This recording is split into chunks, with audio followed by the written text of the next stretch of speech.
Lu Depeng, a tutor and diarist, stood at the front of his home in the village Chikao and watched as an army of boxers passed through chanting, "Bring justice on behalf of heaven and support the Qing, destroy the foreign." He saw many villagers flee to the hills and lock their doors in fear that the boxers would loot and extort their money and goods. This was the Boxer Rebellion.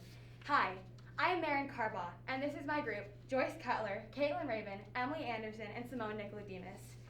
And we investigated the question, did the Boxer Rebellion begin in 1899 because of environmental factors in China? So the Boxer Rebellion was a secret society that worked to remove foreign influence in northern China from 1899 to 1901. It attacked mainly foreigners from Japan and Europe, but also attacked Christians and native Chinese Christian converts.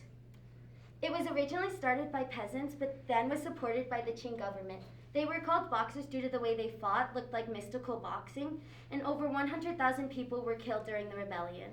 The rebellion ultimately failed and ended with the Boxer Protocol, which was an agreement between the Qing Empire and the Eight-Nation Alliance, which included countries such as Germany, United Kingdoms, and Japan.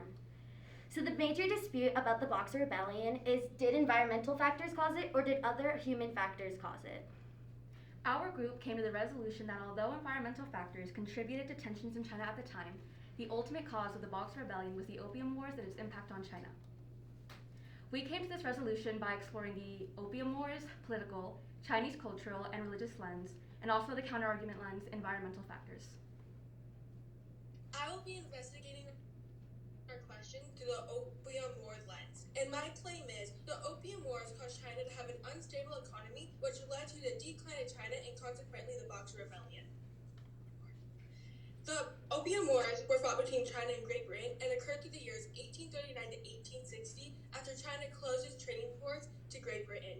The ports were closed in an attempt to keep opium out of its country after discovering the negative effects it had on its citizens. The Chinese lost these wars and were forced to sign the Treaty of Nanjing in 1842. Due to signing the treaty, Great Britain gained control of 16 of China's trading ports, including Hong Kong, Shanghai, and Beijing. Trading was a main source of income for China, and the loss of 16 main trading ports caused China to no longer have a sufficient source of income. Referring to the graph, there's a sudden spike of imports from Great Britain after 1860, and this is due to the legalization of trading opium and the fact that China had accepted all of Great Britain's imports. In the year 1860, Great Britain imported 1,000 tons of opium, which is worth 4,500 British pounds. Also, in the year 1888, just a few years before the Boxer Rebellion, 7,000 tons of opium was imported into China. The Chinese had to pay for all of Britain's imports, but they were not making enough money through their exports. As you can see on the graph, there is a continuous and steady decline of Shanghai's exports to Great Britain, and the Chinese had to start paying in silver because they could no longer make an equal trade. The Opium Wars caused extreme financial challenges that weakened China and added to the tensions that sparked the Boxer Rebellion. Now on to Marin with the political lens. Thank you, Emily. I will be exploring the political lens. My claim was that after the Opium Wars, the Chinese government was thrown into what is known today as the Century of Humiliation, which stimulated the Boxer Rebellion. Because of the Opium Wars, the Chinese government was forced to sign the Treaty of Nanjing. This treaty gave Britain control over not just the Guangzhou trading port, but also 4 new ports in which they could trade with whomever they wanted. Along with these trading ports, British people were granted rights, even when they were in China. After signing the Treaty of Nanjing, the Chinese government failed to abide by the treaty, which only gave Britain more power. Britain forced China to sign another treaty called the Treaty of Tianjin. These were deemed as the unequal treaties because they gave foreigners more power than the Chinese citizens themselves. Britain took control of China by destroying the Old Summer Palace, which was the last straw for the British government. They destroyed the palace to show that they were, quote, above the Chinese government and that they could easily destroy them. The Boxer Rebellion stemmed from this because of the extreme weakness of the government. The Boxers started this rebellion to, in the end, take back control of China. And now Simone will talk about the Chinese cultural lens. Thank you, Marin. I investigated our question through the Chinese cultural lens. My claim was that the loss of the First Opium War challenged the culture of xenocentrism in China, causing animosity towards foreigners to grow, and inevitably led to the Boxer Rebellion.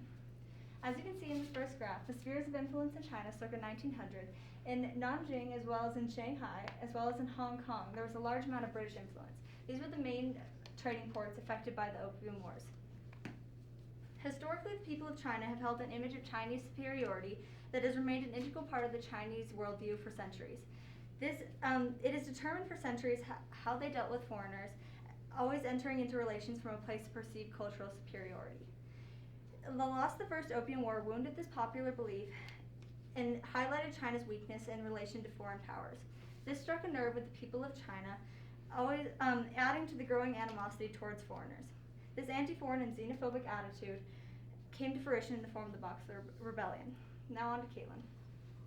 Thank you, Simone. So I investigated the religious lens. So as you can see on the map here, Christianity was most popular right in the heart of the Qing Empire and along the coast where the opium ports were. So my claim was, due to the Opium Wars, Christian missionaries were allowed in China, which resulted in religious conflicts between Christianity and Confucianism. So after the First and Second Opium Wars, China was forced to sign the Treaty of Nanjing and the Convention of Peking, which allowed Christian missionaries into China. Boxers were mainly Confucianists, and Confucianism was also one of the main religions in China at the time. So in Chinese villages, they had temple festivals and rituals, and in order to pay for these festivals, everybody in the village had to pay a certain type of tax. And because Christians believe that idolatry, which is the worship of a physical object as a god, is wrong, they didn't believe they should participate in these festivals. Also, missionaries mainly converted Confucianists to Christianity. They did this by attacking Confucian ideals. One example is Confucianism believes that everybody has a place in this world, while Christianity allows for more social mobility. One example of this conflict is in the summer of 1900 in the Shaanxi province, where the government declared war on the missionaries and all the religious leaders had to either renounce their faith or die. So due to religious differences between Confucianism and Christianity, tensions grew between Christians and Confucianists, which contributed to the Boxer Rebellion. And now on to Joyce with our counter-argument. Thank you, Caitlin. I explored our counter-argument lens, environmental factors. My claim was that environmental factors caused the Boxer Rebellion due to droughts and famine in China. The primary source of anger for the Chinese to attack the foreigners was droughts and famine. Before the Boxer Rebellion started, the Chinese were very hostile towards European foreigners. This hostility began due to droughts and famine that occurred in 1898 that lasted until 1900, and because of unfair food distribution. Unfair meaning the foreigners were receiving more food than native Chinese families themselves. This can be supported by oral history accounts from the Shandong province, which was where the droughts in China first occurred in 1898. In this first map, you see a graph of China. This shaded area is a part of northern China. This shaded area also includes Shandong, China on the coast. In this second graph, it includes two different maps. The first being a map of droughts in northern China in 1898, and the second being a map of northern China in 1900. In the first map, you see the shaded area where the droughts first occurred. And the second map shows the droughts move inward as the Boxer Rebellion moves forward. And now on to Emily with our rebuttal.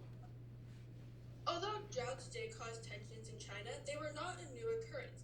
The Opium Wars allowed for an unstable economy, weak central government, and missionaries to enter their country, which were the main factors that contributed to the Boxer Rebellion. Our group came to the resolution that although environmental factors contributed to tensions in China at the time, ultimately the cause of the Boxer Rebellion was the Opium Wars and its impact on China. It is important for us to understand this event because of the lasting effects it still has on China, such as the emergence of the Chinese Nationalist Party. It also affected China's relations with outside powers. By understanding the cause of the Boxer Rebellion, we can avoid similar situations in the future. Thank you. Excellent, ladies. Let me ask you a couple of questions here just to follow up, but that worked really well. So let me start off over with Caitlin. Now, Caitlin, can you describe how the content of the team presentation changed as a result of group discussion among the members within class? Yes. So originally at the first stages of our research, we thought that the environmental factors actually did cause the Boxer Rebellion. And then as we dove deeper into our research, we realized that the Opium Wars had an impact on everything we were researching, and we decided to change our resolution. All right, very good. Okay, and since we're over there, let me ask Joyce. So Joyce, could you give one specific way in which your thinking changed as a result of Emily's lens? A specific way my thinking changed after learning about Emily's lens was learning more about the Opium War itself. and that it was a war in China against foreigners 60 years prior to the Boxer Rebellion. So although I thought the environmental factors were the cause, they were certainly an assist, but the Opium Wars were the ultimate cause. All right, good deal. And then let me switch over to the other side here, and well, let me ask Emily online since she's on there. Emily, in the future, what change would you make to your group norms, and how would you expect that to improve your team presentation?